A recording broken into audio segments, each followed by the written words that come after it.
Welcome to the Women in Leadership, Body, Mind, Soul, and Business podcast. I'm Charlie. And I'm Heather, and together we are working to connect women in leadership and business to build relationships, empowering each other, improving the health and wellness of our community, body, mind, and soul, sharing the heart and soul of who we are and what we do. And this week is a very special week for us. This is Book Week. It's Book Week. And this is our last episode of the quarter. And it's a transition episode for us. And we're so excited to have our friend and author, Leslie Rochelle. Thank you so much for joining us today. We love having you. You are an amazing intuitive leadership coach and author. Back with us today to talk about your book, which I have right here. It's called Silent Grief, Healing, and Hope. 15 inspirational stories of infertility, miscarriage, and child loss. So this book is very special to you for many reasons, but I will let you tell us all about it. So Leslie. Perfect. Awesome. This book, thank you for having me back. I really appreciate the two of you for having me back here as well. This book was what inspired you to write it? What inspired you to write this book? It was a message from somebody else. So I had written in another book the same year and became friends with one of the other authors. And I had, because of the books, I've really had a fantastic opportunity to meet other authors and different people. And sometimes they're just right in your backyard. Mm-hmm. So I had become friends with another author, Blaze Hunter, who was an incredible human being and humanitarian. And she had posted something on her Facebook page about her group that she has created. It's called Footprints, and it's like a physical place that people can go. And she put a post on there, and I said, "Oh, I know how you feel." Like, I don't know how you feel, but I understand what you're going through and what other people are really going through. And it inspired me to say something on that post, which I hadn't told anybody else yet. Mm-hmm. And what ended up happening is the person that I was in the first book with reached out and said, "Please be in my book." Mm-hmm. And I said, "Ooh, I don't know if I want to do that," because it was a story that I really kept to myself. And then until I was inspired to, knowing that what we can produce here for somebody else can help them through their own journey. So I kind of got over my own shame, maybe some guilt there as well, to be able to share my story. And it was such an incredible experience, more than anything that I could even have had imagined going into it. I just had to get over the fear of letting people into this really intimate piece of my life. Mm-hmm. What would you like the reader to take away when they're reading your story? Really, to know that they're not alone, right? Unfortunately, the topic here is something that many women have to go through. I think the last statistic I heard was like 1 in 3 women. Yeah. 1 in 3. So look at your friends. How many friends do you have? And we're a high statistic here because I know it's 2 of 3. Uh-huh. 2 of 3, yeah. Yeah. 2 of 3 of us, yeah. And it's really just to have that story that connects people, mm-hmm. where they can maybe relate or resonate with something, to know that, this was similar to my experience and this person is, thriving in their life. I can do the same thing. Mm-hmm. But do allow yourself time to go through the stages that you need to go through. Don't stay in one too long, except for the final point, right? Right. Mm-hmm. Moving on with your life. Yeah, absolutely. Oh, I just got the goosebumps. And I like that you're in a collection of stories that have this similar message, mm-hmm. right? Like, it's a collection of women that have gone through this too. It's not just one of you telling your story. It's a collection to show that there's a whole community of beautiful souls that have had this happen to them, and that they've had to deal with it, and you can get through it.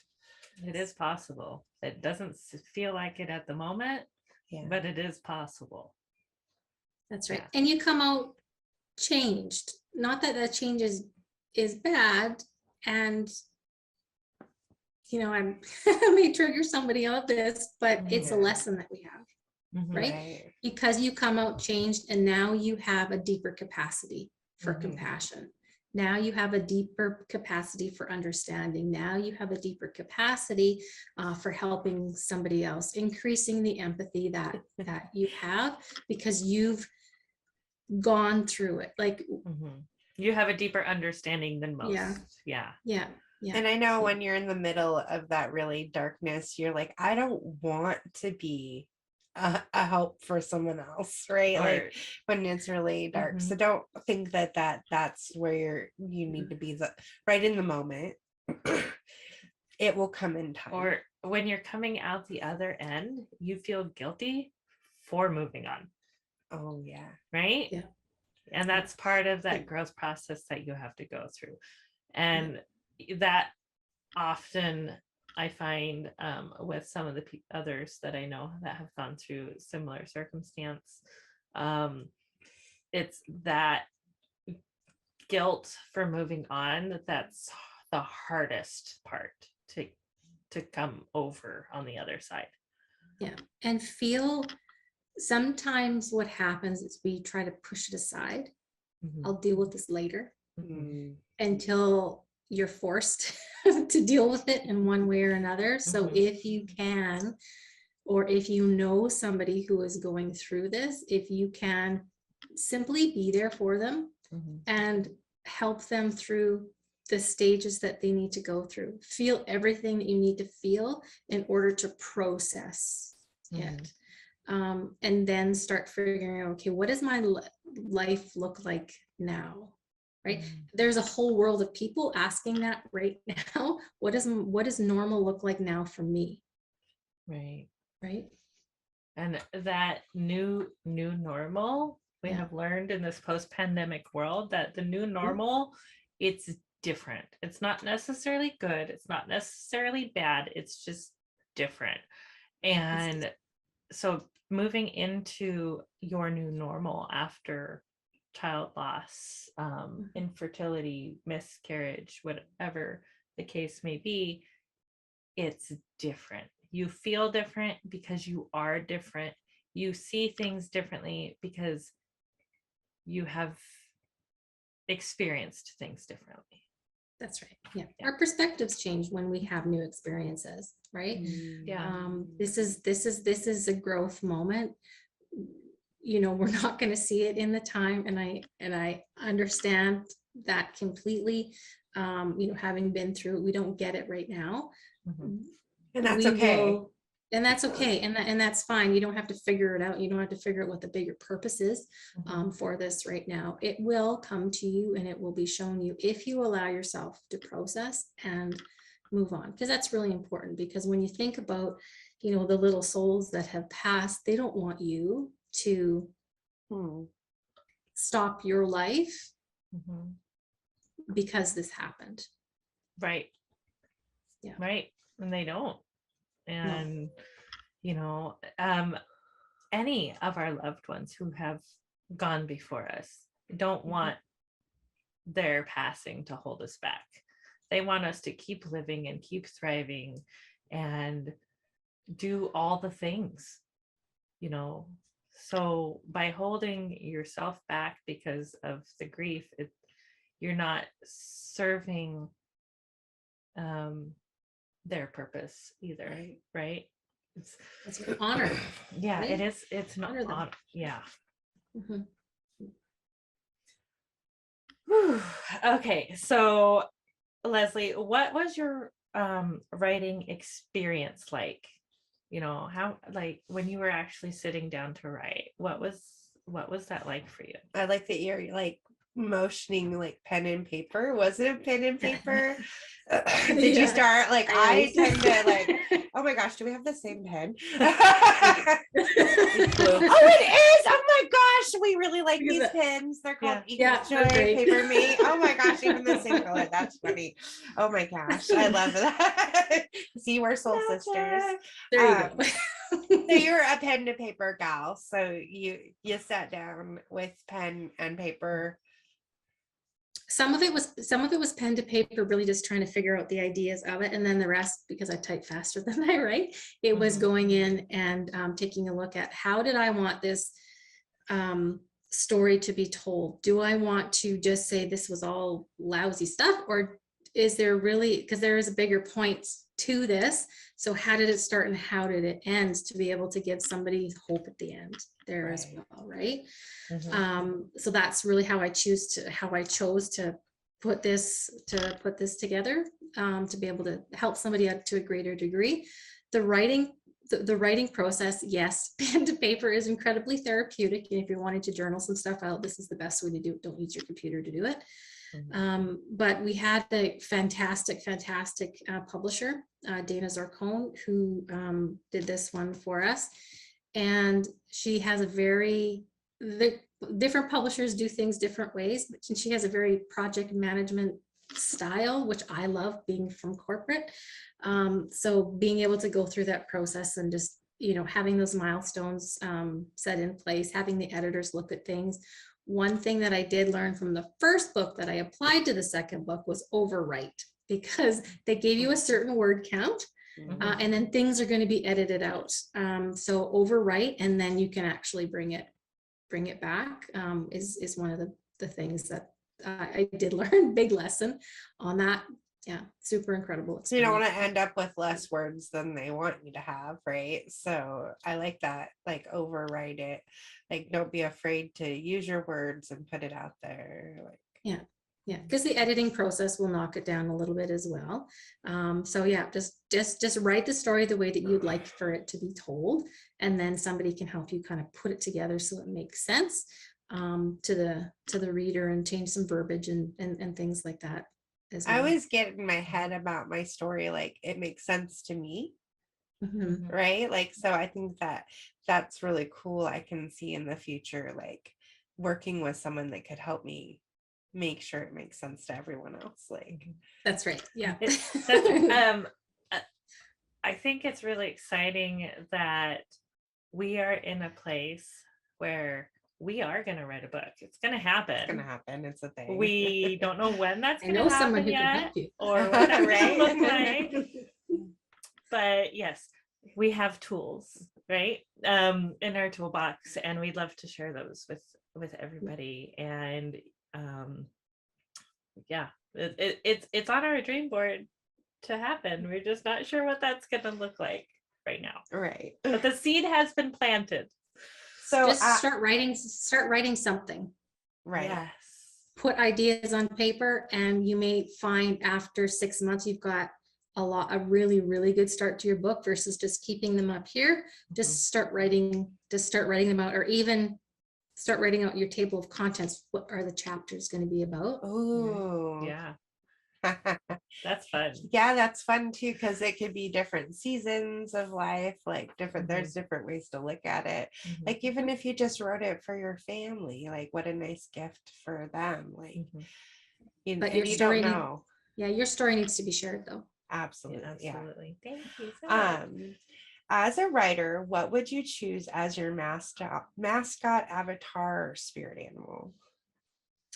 My spirit animal, probably a cat. Like that free spirited, just kind of doing their own thing, not really caring about what other people think about what they're writing What down kind there. of cat? Because there's so many cats. That's a huge category. Yeah. Probably a Persian cat, nice and fluffy and Ooh, comfortable, okay. the one that you kind of want to be around there. And yeah, I would probably say a cat. Yeah. I love that. Yeah. Do you Google yourself? I have. more for a purpose, trying to find something that I know, like if I've been on something or I'm looking for a YouTube that I've been on, to create our media page. So I have done some Googling, like where are all these things at? So yeah, I have Googled myself. if You're not nothing alone. else, just to track all the stuff down. Right. Yeah. Like, where did it go? And our last question for you today is, what are you reading right now? Brene Brown, Atlas of the Heart is what I have on audio. She's so incredible. And I love the way that she speaks, and I love the way that she conveys the information. I love that she reads her audios like yeah, in her own voice. Like it's Yeah. so much more powerful when That's you're right. listening to an author read their book. Yeah. And she's such an incredible speaker, and she's real. Like she's someone that you could meet and just have I a think there was like conversation with. 25 years of research went into that book.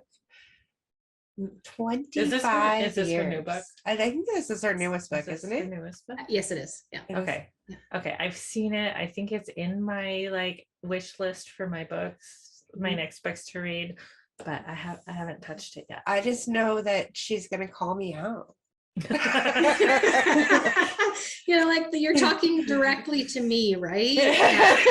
Yeah. She really gets to like the heart and core of emotions, especially in this book. It's about your heart and how it works and reacts to things. And you had a takeaway before. Did you write it down? Oh, no, I didn't. No, we didn't. Do you have a takeaway for our favorite chapter or the chapter you're on that you would like to share? Within the Brene Brown book. The Brene Brown book, I'm at the beginning of it, but there is one piece that talks about comparison, and it goes something. Yeah, I'm not going to probably, do it exactly as is. Now let's introduce the concept, because every little bit helps us, right? That's right. The concept is that comparison piece, which one is not good to do that, but really people comparison is trying to be like everyone else except better. Right? Right. I'm right? better Instead of we could just figure out who we are and what we like, instead of trying to emulate somebody else. And this is one of the pieces that's probably incredibly powerful and beneficial for our lives when we can truly identify who we are and what we want, not what we think other people want from us. It sounds a lot to me in a lot of the other books and things that I've been reading. It's about working with the ego, right? Taming that. Yeah. Ego can be your friend or your foe. Yeah. And it's how you use that in a positive way. Yeah, that comparison piece and that self-judgment, I think, is a huge part of that. Yeah. Talk to your ego. Be friends with it. Because sometimes you just need to say, hey, you know what? I appreciate you coming and showing me this. And I understand that you're trying to keep me safe. And I love you for that. However, I'm going to ask you just to have a seat over there, and I'm going to go do this thing. Mm-hmm. Whatever that is. Don't fight against it because you're still focusing on it, if that makes sense. Even if you're saying, I don't want to do this thing, well, you're moving away from something versus towards something else. You're still giving it the energy. That's right. Yeah. So it's there. We know it's there. Just give it a name, whatever name you want to give her or him, and just be friends. Definitely be friends. I think that goes right along with having fear and doing it anyways. That's right. Fear and excitement have the exact same physiological experiences that you have. So now you get to choose. Am I afraid or am I excited?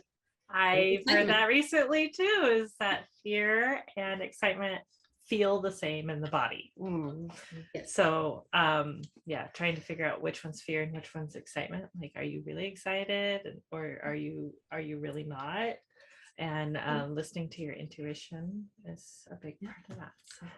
So one of the reasons why we were so excited to have you as a guest today is that we're transitioning from one quarter's cause of the quarter to the next quarter's cause of the quarter. So this is the last day of the quarter that we are supporting the Boogie Bin. And we would still love for you guys to continue to support the Boogie Bin and donate your gently used or new pet items so that they can be used and loved by other animals. But next quarter, our cause of the quarter is the Tears Foundation. And the Tears Foundation has helped me, my sister, and our families overcome child loss and grief. And they are now international, I think they just hit their 22nd year. Sarah Slack is amazing. She's the founder of the Tears Foundation. We'll have her on the podcast later. And she's from Puyallup, Washington. She started the foundation here locally in Washington, and So it that's is now international. south of where we live in the Mhm. Pacific Northwest. So Mhm. we're further north there, south of Seattle is Mhm. Puyallup, Washington. So there's a few things that the Tears Foundation does. They help support families who have experienced child loss in many different ways. You know, miscarriage. My niece unfortunately passed to SIDS. I had a child with birth defect that I ended up having to terminate the pregnancy because of the birth defect. And you know, they wrap their arms around these women and these families and help support them in the most trying time of life. And when our kids are little is usually when we are don't really have a whole lot of funds to spare, right? Right. And so they help with funeral arrangements and helping set those up, answering a lot of the questions so that you don't have to repeat yourself 10 million times. They help with the funeral costs, casket costs, the headstone, you know, all that stuff. But then they also help with SIDS awareness and child loss awareness all over the world. And in third world countries, they are now providing baby boxes for expectant and new mothers and teaching them how to properly care for the babies with hygiene and nutrition and all that stuff. Oh, They're doing really amazing things. That's awesome because that will help our the death rate. Mhm. Like, because I know that when I was younger, I worked for the Women, Infant, Children program, and I learned that when we learned some of these things, our infant death rate went down Mhm. because we were more aware of SIDS. We were more aware of what, you know, these things happening. So that's really cool. Like that they've reached a global stage. Like, Yeah, it's really exciting. So this is a cause really near and dear to my heart, and they're having a gala coming up about the middle of next quarter that my family and we have a table every year at, and it's super fun. And so when I get all the information for that, I will make sure I post about that. But yeah, so that's our cause of the quarter. It's so I think we surprised Leslie with that little she bit. was our transition. Yeah. We were I would like, because I didn't know that, so I would like to support that. So with every purchase of the digital copy of the book, which is $4.99 Canadian, so in US it's like $2, I don't know, Okay. something like that. a quarter. It's a quarter. Because our exchange rate is terrible. So right now I have my prices are in Canadian. June 1st I will be going to US. The book is $4.99, the digital copy. For every book, digital book that is purchased, I will donate 25% of the proceeds to your charity of choice. Oh, that is amazing, Leslie. I can't wait to tell Sarah. She will be so excited about that. That is a huge blessing So, and it's only $4.99. $4.99 for the digital copy. This is for the digital copy of the And- book. Digital copy. And Yeah. by the time this is airing in July, you will have your US prices up, and Okay. we'll make sure that the link to the digital copy is put in all the descriptions, all the places, including on our website, for which you have your own category. So you will have your own spot on our website. So the links will all be there. Yeah, perfect. So for Oh. every digital copy that's sold between July and August, I will provide that donation to your charity. Thank you so much. Thank you so much. That is a huge You're blessing, welcome. Leslie. You're welcome. Oh, my heart. I went, it's like All the had the feels. tears, all the feels. Leslie, again, we always love having you on. You're truly a blessing to us and so many others. Thank you for being an intuitive leadership coach for us and our listeners today, and helping support another great cause. That's amazing. So thank you. Again. Thank you for having me. I really appreciate being here. Thank you. And again, we want to say thank you to our listeners. Of course, we couldn't be at this table today without you. So we enjoy hearing your voice and we welcome you to the table. If you would like to contact us at all, it's www.womeninleadershipbsmb.com. Mm-hmm. Yep. And make sure you check out all of Leslie's links while you're there. And we will see you guys again soon. Namaste. Namaste.